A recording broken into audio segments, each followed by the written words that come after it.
Hello, I'm Toycat, and today I'm going to go on a brand new piece of infrastructure that has just come to London. It is one of the only ways to cross the River Thames in the east of London, and it's very, very exciting, but also wildly controversial. This is interesting, right? Because South and North London have needed to be connected forever, but yet people are unhappy that we've just built a brand new tunnel. Why is that the case? Well, let's go through the Silvertown tunnel today and find out exactly that. So yeah, the Silvertown tunnel is interesting because unlike most new crossings of the Thames, if you look to the west, you'll find the Rotherhithe tunnel all the way over there. If you look to the east, you'll find the Dartford crossing. Unlike most new crossings where they space them to connect new people, the Silvertown tunnel specifically is there to relieve congestion on the existing Blackwall tunnel. I say Blackwall tunnel, there's actually two Blackwall tunnels. They built one in the 1800s and then had to build another one later because they needed more traffic to go through. And the Silvertown tunnel, actually two tunnels, is effectively meant to double the capacity once again. So we built brand new, look, there's a sign. Charges apply each way between 6 a.m. and 10 p.m. Wait, is it free after those hours? I didn't know until just now. Anyway, I now have to either turn left or be charged to go into this tunnel, but I'm excited to go into the tunnel, so I'm going to follow these little arrows, and I'm going to see how this new piece of road infrastructure works. It is just open today. I'm going to be one of the very first people to drive through. I don't even know how to pay the toll. I'm going to have to deal with that later, but I'm excited. But yeah, because obviously, this is a 3.5 billion, this is a 3.5 billion pound piece of infrastructure. And so I think there's like an interesting question here of like, why isn't everyone wanting to do this? Like, we are spending our collective, tax money building this tunnel right here. Why is everyone not going for a little drivey drive through it right now? And the answer to that is because tolls, as the previous sign indicated, and maybe as is expected for a major piece of infrastructure, if you want to go through the tunnel, if you want to go through the, you have to pay the tolls toll. If you want to go through the tunnel, you have to pay the toll. And also, presumably there is a speed limit, which actually I don't know. So I'm going to assume it's 20. Yeah, probably should have been keeping an eye on that somewhere, huh? This is a brand new tunnel. Look at this, I'm in here right now, and the controversy is that it's tolled. Why would anyone find that controversial? Surely you either pay the £1.50 as it is for me right now, £4 if it's at a peak time. 30. Sir? 30. 30? Yeah. Sir? It's 30. Oh, it's a 30. You saw a sign? Yeah, look above. You're getting a few people lined up. Oh, right. Behind you. Okay. So this is the Silvertown tunnel, a 30 limit zone, as it turns out. Oh yeah, I see him, yeah. So that's also notable for London, as the default speed limit in London on the majority of streets is actually 20, but here is a brand new tunnel that opened today that allows you to go 30 if you are willing to pay. This is hugely interesting, of course. By the way, in case you're curious and you want to get yourself a POV of what it's like to be in this new tunnel, don't worry, got you covered, I think. Does it look like it's recording? I just pressed the button.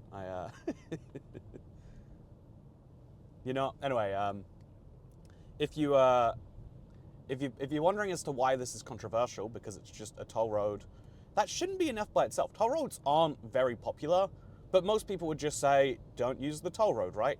And herein lies the problem. Because this is effectively the third and fourth Blackwall tunnels, and the Blackwall tunnels were previously free, they figured if we open these up and charge a toll to get that £3.5 billion back, then the problem there is that, well, obviously, people are just going to use the free tunnels. And so what they've done to fund these brand new tunnels is to make the existing ones cost money. And this is a hugely controversial thing.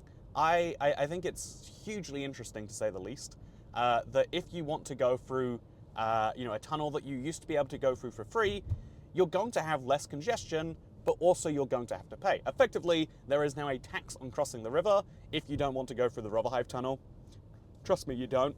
So this, for comparison, is the Rotherhithe tunnel, which is now, I believe, the easternmost free crossing of the River Thames. It is not the nicest, and in fact, it's going to be closing for something like 9 months somewhere in the future. Although whenever they talk about when, they talk about the idea that it's with funding needed. But yeah, this is one of the most interesting tunnels. It's from 1908, so I think the second oldest car crossing after the original Blackwall tunnel.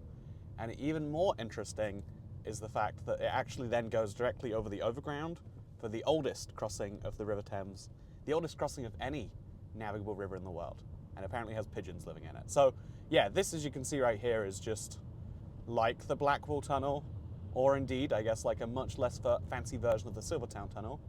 But this remains free, although not very fun to drive in. And if you don't want to go all the way west to Tower Bridge, or indeed, I think there's a ferry that's free for cars as well. But if you don't want to use one of the most convoluted routes or one of the nichest tunnels around, you'll have to pay a toll. And by the way, very nice tunnel, right? Wasn't that cool? If you look to my left, can you see in the mirror, there's a Superloop bus coming there too. And in general, super nice. Okay, so let's go left here. I think that's where we want to be headed, into Greenwich.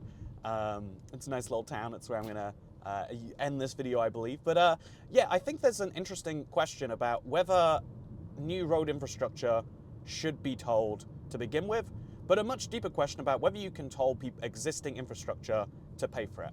And it kind of comes down to an ultimate question of how should roads work? Should roads be fundamentally free at the point of use for everybody? Or should it be that if there are congested roads, we try to get people off those roads? This is something that London has tried in so many ways, but effectively just saying, if you want to get one of the, let's say there's 2,000 cars now that can cross, if you want to be one of those 2,000 cars, you're going to have to pay the money for this. Sure, there's an interesting debate around whether that is fair. I think that the biggest problem most people see is that everyone thinks their journeys are essential, but when you put a price on journeys, either with time or with money, a lot of people will be like, actually, I'm not sure that that's true anymore. And so as a result of that, there's a van that was behind me in the tunnel while I was going 20, and he's still behind me, so I'm feeling a little guilty. But don't worry, I'll do a full loop round the roundabout. He won't be following me then. Anyway, the interesting thing is, oh no, he did follow me all the way around the roundabout. Anyway, the interesting thing about the toll, in my opinion, is the fact that you now have to pay to use. He's fine. It looks like he's not angry. But yeah, the interesting thing. Oh, that'll lose him right there. The interesting thing about having to pay for the tunnel is that it particularly is heightened during the peak time. When is the peak time? What I found to be interesting is the peak time is not measured as 6 to 10 a.m. and then I think it's like 2 to 6 p.m. for the evening. Fact check that on screen. But the peak time isn't just 6 to 10 and then 2 to 6. It's actually 6 to 10 going north, and then for the evening it's going south. In effect, North Londoners pay £1.50 to get to South London, but South Londoners have to pay £4 to get to North London during that peak time. And this is where I think the real controversy starts to arrive, because you have to pay more money, in effect, and in indirect effect really, you have to pay more money if you're a South Londoner wanting to go to the north. Now, I think there's really interesting economic theory about this, because a lot of people who maybe don't drive in South London would just say, well, you can avoid the toll by just using public transport. It's not just that you don't pay the toll on a bus. The bus itself is free, the one that was just to the left of me.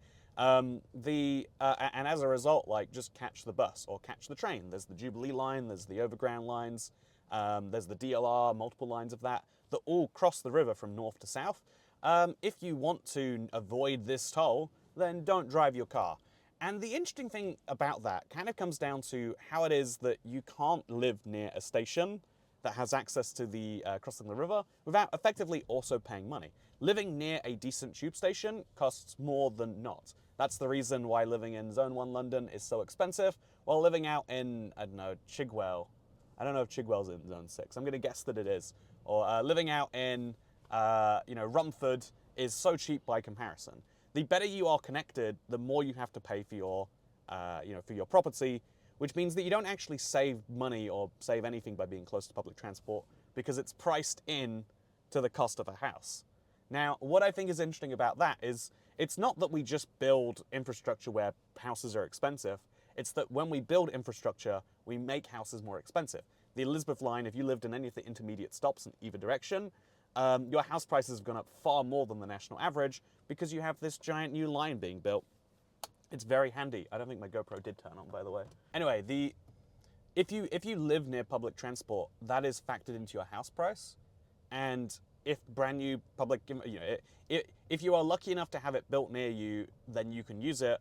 But living near good infrastructure like the Elizabeth line, one of the best pieces in the UK, is expensive. And so fundamentally, there is a bit of a problem that having good access to public transport is so desirable in London, because driving is already so undesirable, that you already get a huge premium on your house in that way. Or in effect, you get a discount on your house in order to live somewhere where you have to drive. And now then this causes the problem of should you be taxing that deficit, that discount? I don't know where I'm going, by the way. I thought I was going towards, okay, this is off. This is no idea where I am. I feel like I'm going towards Greenwich, but I'm looking at the road and I'm not so sure right now. Anyway, there's a really interesting question of fairness around how it is that you could argue that if every piece of public transport infrastructure and every piece of infrastructure in general is perfectly priced in, that having a brand new tunnel built near you should raise the price of your house, except in this case, it would do the opposite. It should now be cheaper to live in South London than the reverse, because if you go to work every day by car, you're paying £8 a day times, say, 250 days in the year. You're paying £2,000 a year to get to work. And if you're a tradesperson, or if you just happen to live in Greenwich and need to get to Hackney Wick, there are few other alternatives to driving. You have to pay. And so for some people, they feel like it is a locked-in decision. And in effect, it is. If you are working in Hackney Wick, you probably cannot afford to live in Hackney Wick, unless you are in I don't know what the average house price is there, but I imagine you need two incomes of quite high to be able to afford it. Oh, I think I want to be in the right lane. Well, it says Greenwich Centre left, so I'll go there. I'll see where that takes me. It's a nice little town, Greenwich. I think I've showed it off in videos before. Anyway, my grand master point that I want to finish this video with is the fact that tolls always feel unfair, but actually I think they are the closest thing we have to fairness. In the same way that I think when you get on the bus and it costs money, that feels wildly unfair, right? Some people are like, no, public transport should be free. I'm doing the world a favor. But I think tolling, when there are a limited number of things going around, most people understand that pricing works in most cases. We don't believe that there should be Lamborghinis for all, or even that there should be a lottery for Lamborghinis, and instead of paying £250,000 for one, you should be able to pay 25 grand and just wait 15 years, Soviet style, right? Everyone agrees that that is not how we should do things. But with roads, it is particularly controversial because the car is so expensive and has taxes attached to petrol, insurance, and literally I think you have to pay tax to drive a car on the road. A lot of people feel like, look, if we're going to have to spend so much and there are taxes built in, I better not be paying to go places. But I think that means that we should fundamentally restructure car taxes so that instead of paying for all this infrastructure, whether or not you use it, you pay for the infrastructure that you use when you use it. Okay, is it this way? Oh, this is not the way. This is not the way at all. It said left. I know where I'm going, and it's not towards Greenwich right now. But yeah, so there's a fundamental question of fairness in there. And I think the only true fair solution, if you ask me, is to tax to pay tolls for the most congested roads. Have you ever been in a motorway queue and thought to yourself, like, I really need to be somewhere right now. I'd be happy to pay £1 to get there. But some people would be like, actually, an extra half an hour on my journey doesn't bother me too much. Being able to have the people, intense speed bumps here. I cannot go that way. It is bus and taxis and N1 permits only. Interesting. I followed the road signs and they have misled me. So we'll be going this way now. And I'll see where this takes me. Anyway, my intention is to be in Greenwich, and that probably means spending less time thinking about how it is that we pay for roads. This road, you could argue, should be paid for the people that live down it, because will I ever get value in it? Do you think I can even... Do you think I can? Yeah, let's try it. Okay, let's do my best. Thank you very much for watching. Thank you to this taxi driver. Oh, have I done this wrong? Oh, no, I can't. Oh. Yeah, you could argue that every street has a huge price that we've all been societally paying, and is that fair? Is it fair that we societally pay more for people who have more health conditions, namely those who are old? Is anything in society fair? The answer is ultimately no at some point, and that's why people don't like the system being shifted. Even if it is an unfair system, if you grow up your whole life with that unfair system, you will base your life around it. And then when things change, it will hurt you. Anyway, with that said, thank you for watching. I hope you found this video to be interesting. And yeah, I'll see what it looks like when I'm done. Because, yeah, driving and talking, I still feel like on a new piece of infrastructure, not as easy as I would have hoped. But yeah, I'm glad I caught that sign at the end. I almost caught myself a £65 fine. Is it fair that I have to pay £65 to use that piece of road over there? You could argue it's not a toll, right? You could argue actually, no, that's a fine for going somewhere you shouldn't be. But actually, I think that a fine and a toll differ only in the fact that you're meant to pay a toll and you're not meant to get a fine. But aren't they ultimately the same thing? And so do we in effect have express lanes all around the city that you can use if you're willing to pay £65? We call them bus lanes, but should we rebrand them as express lanes? Do you think that, and then call it a £65 toll rather than fine? I think maybe we should. But I think that's maybe a bigger debate than this video can lead us into. So thank you for watching. Third channel, don't care. Have a great day. Goodbye.